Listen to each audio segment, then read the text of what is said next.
Last few days मैंने आपके इतने सारे सेशंस देखे, every day I was seeing something और द अदर, बट जब इम्प्लीमेंट करने की बारी आती है तो वो सारे सेशंस वो थोड़े से दिमाग से हिल जाते हैं। तो हमें कैसे सीख के हमें कैसे क्या करना चाहिए जो हमें इम्प्लीमेंट उसी स्टेज पे हमें इम्प्लीमेंटेशन हो। Please have and I am 100% sure ये आप सबकी प्रॉब्लम होगी कि हम सीख तो लेते हैं लेकिन जब इम्प्लीमेंट करने की बारी आती है तो वो सब जो सीखा था वो याद ही नहीं आता है, याद भी आता है तो ये नहीं समझ आता है कि उसको इम्प्लीमेंट कैसे करूं।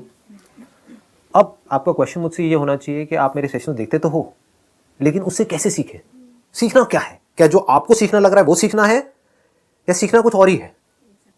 अब प्रॉब्लम क्या होती है, हम पहले अज्यूम कर लेते हैं। मैं आपसे पूछूंगा व्हाट इज लर्निंग, आप कहोगे नहीं मुझे पता है लर्निंग क्या है, तो वहीं पे खेल खत्म हो जाता है। तो इसका मतलब आपको नहीं पता कि लर्निंग क्या है, बिकॉज अगर आप कहोगे मुझे पता है तो दैट मीन्स आप अटक गए हो। Learning is always open. हो सकता है आज जो मैं लर्निंग के बारे में बात करने वाला हूं, एक महीने बाद कोई सेशन करूं उसमें लर्निंग का ही एक अलग एस्पेक्ट टच कर दूं, तो I am open for learning but you are not open for learning. क्योंकि जैसे ही मेरे उस सेशन को आप देखोगे तो आप कंफ्यूज हो जाओगे। आप कहोगे अच्छा लर्निंग की आपने इस सेशन में तो ये डेफिनेशन दी है, वहां पर आप कुछ और ही बात कर रहे हो लर्निंग के बारे में, तो क्या ये सही है या ये सही है। समझ गए, इसको लर्निंग कहेंगे नहीं, इसका मतलब आपने कुछ सीखा ही नहीं है, क्योंकि लर्निंग इज एंडलेस। अगर लर्निंग के ऊपर ही मैं बात करता रहूं, if I understand what learning is, तो I can go on for my entire life.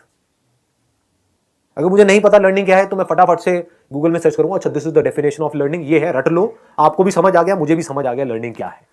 ऐसे ही स्कूल कॉलेज में टीचर्स और प्रोफेसर्स पढ़ा रहे हैं, ऐसे ही स्टूडेंट्स पढ़ रहे हैं। तो लर्निंग कैसे होती है, एक होता है हमारे ऊपर या तो कोई प्रेशर क्रिएट किया जाता है, यानी कि हमको कोई लालच दिया जाता है, या हमारे अंदर डर क्रिएट किया जाता है, उस वजह से हम सीखते हैं।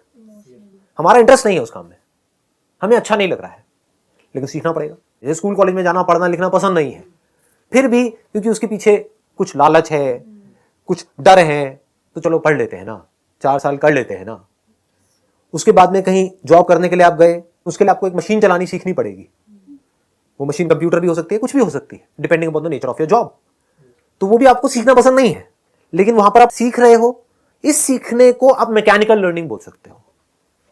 ये लर्निंग की क्या लिमिटेशन है, ये आपको मशीन का तो एक्सपर्ट बना सकती है, क्योंकि एक मशीन के अंदर अगर आपको ट्रेन करते जाएं तो वो मशीन आप सीख जाओगे, जैसे हम गाड़ी चलाना सीख जाते हैं।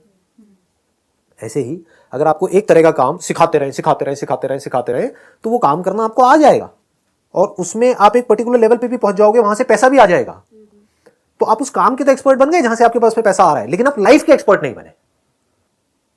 तो मैं किसकी बात कर रहा हूं, learning which is related to life, learning what life is, which is very different from learning what this machine is. तो आपकी आदत क्या है बचपन से लेकर के आज तक, mechanical learning, mechanical way of learning, which is what information अंदर गई, उसको मॉडिफाई किया और बाहर उगल दिया, चाहे अपने एक्शंस के थ्रू चाहे वर्ड्स के थ्रू। न्यूज में कुछ देखा, अखबारों में कुछ पढ़ा, फिर जा करके ग्रुप में बैठे हुए हैं, शादी में 8-10 लोग बैठे हुए हैं, सब रोबोट्स की तरह पहले से ही प्रोग्राम्ड हैं, पहले अपने अपने ओपिनियंस बनाए हुए हैं।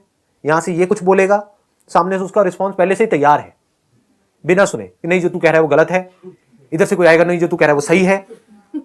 समझ गए, ये किस दायरे में आ रहा है, मैकेनिकल वे ऑफ लर्निंग। तो अगर आप यही कर रहे हो, पूरी जिंदगी आपने यही किया, तो क्या एक रोबोटिक लाइफ नहीं है, कि आपकी ब्रेन के अंदर कुछ फीड कर दिया उसके हिसाब से एक्ट कर रहे हो। This is not learning at all. मैं उस लर्निंग की बातें नहीं कर रहा हूं। अब प्रॉब्लम क्या हो रही है, आप मेरे सेशंस भी ऐसे देख रहे हो, देखते तो हो, आदत वही पड़ी हुई है। हालांकि देखोगे कैसे, जब तक समझोगे नहीं व्हाट इज लर्निंग। क्या लगता है मैं अपनी मेमोरी से बोल रहा होता हूं या कहीं और से बोल रहा होता हूं? पकड़ पाते हो इस चीज को? जिस तरह से मैं बोल रहा होता हूं उसमें और दुनिया जिस तरह से बोल रही होती है उसमें कुछ फर्क नजर आता है? क्या फर्क नजर आता है? मैं मेमोरी से बोल रहा हूं या कहीं और से बोल रहा हूं? वर्ड्स तो मेमोरी से आ रहे हैं, ये जो वर्ड्स के अंदर जगलिंग चल रही है वो तो मेमोरी से आ रही है, लेकिन जिस चीज के बारे में मैं बात कर रहा हूं क्या वो मेमोरी से आ रही है?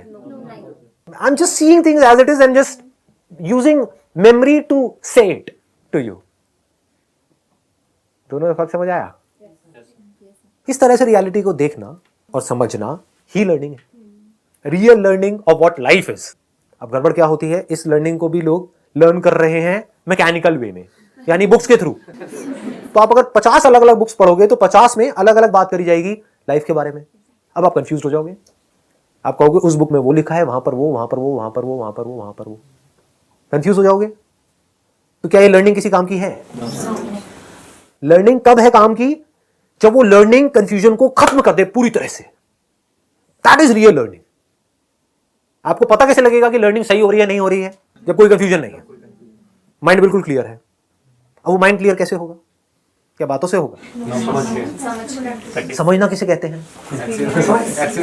एक दो तरीके हैं मेरे सेशंस को देखने के। अब मैं बिल्कुल पॉइंट पे आ रहा हूं कि अभी तक भी पॉइंट पे था वैसे। एक तरीका आपके पास में, एक ऑप्शन ये है कि उसको देखो एनर्जी के लिए, मजा आता है, मूड अच्छा हो जाता है ना, एक थ्रिल है, कुछ अनसर्टेनिटी है। जहां भी अनसर्टेनिटी होती है वहां पे बड़ा मजा आता है। इसीलिए लोगों को नौटंकी देखने में बड़ा मजा आता है, मूवीज देखने में बड़ा मजा आता है, क्योंकि वहां पे अनसर्टेनिटी है। तो मेरी बातों में अनसर्टेनिटी है, इसलिए आपको मजा भी आता है। क्यों? क्योंकि मुझे खुद नहीं पता है मैं क्या बोलने वाला हूं। तो आप भी बिल्कुल एज पे बैठे हुए हो और मैं भी एज पे हूं। एक तरीका तो ये है, इन सब चीजों से आप इंप्रेस हो जाओ कि आप देख रहे हो, ओ बढ़िया है, बढ़िया है, जो भी कह रहा है इसके लिए बढ़िया, हमारे लिए नहीं है। मतलब आपको मजा तो आ रहा है, देख समझ कुछ नहीं आ रहा है, तो दिस इज नॉट लर्निंग। दूसरा क्या है, अब आपके अंदर इंटरेस्ट आया कि चल यार एक बार बातों को भी ना सुन करके देखता हूं, देखती हूं, क्या पता मेरी भी लाइफ चेंज हो जाए, क्या पता मेरे को बहुत सब कुछ बढ़िया हो जाए, है ना। जब देखती हूं तो बड़ा अच्छा फील होता है। अब क्या पता इन बातों को अगर मैं प्रैक्टिस में लाऊं तो और बढ़िया कुछ हो जाए। सुन करके मेरी बातों को अपनी मेमोरी में फीड कर दिया, ब्रेन के अंदर फीड कर दिया। जैसी कोई सिचुएशन आई, अब उस मेमोरी के थ्रू जो आपने सुना था और जो सुन करके समझा था, समझा कैसे मेरी बातों को? जो आपकी एग्जिस्टिंग समझ है उसी के बेस पे तो समझा। हो सकता है मैं बात ही कुछ और कर रहा हूं, क्योंकि मेरे जो सेशंस हैं वो इस मैकेनिकल वे ऑफ लिविंग के लिए है ही नहीं। Because life is not about mechanical way of living. एक मशीन है, उसको ऑपरेट करने का तो एक मैनुअल हो सकता है, लाइफ को ऑपरेट करने का कोई मैनुअल नहीं है, क्योंकि वहां पे एक तरह से काम नहीं होता है। There are millions and millions of factors which are there. आप मेरे से पूछ नहीं सकते आकर के कि भाई मेरे जो पेरेंट्स हैं उनसे मुझे प्रॉब्लम है तो इसका क्या सोल्यूशन है। इसके अंदर कितने फैक्टर्स हैं। आप ये तो पूछ सकते हो कि इस मशीन को कैसे ऑपरेट करूं, वो मैं आपको बता सकता हूं। How to operate this machine, how to have a good relationship with my parents. बताओ मैं क्या जवाब दूंगा आपको। मुझे पता है आपके पेरेंट्स कैसे हैं, मुझे पता है आप कैसे हो, कितने नीच प्राणी हो आप।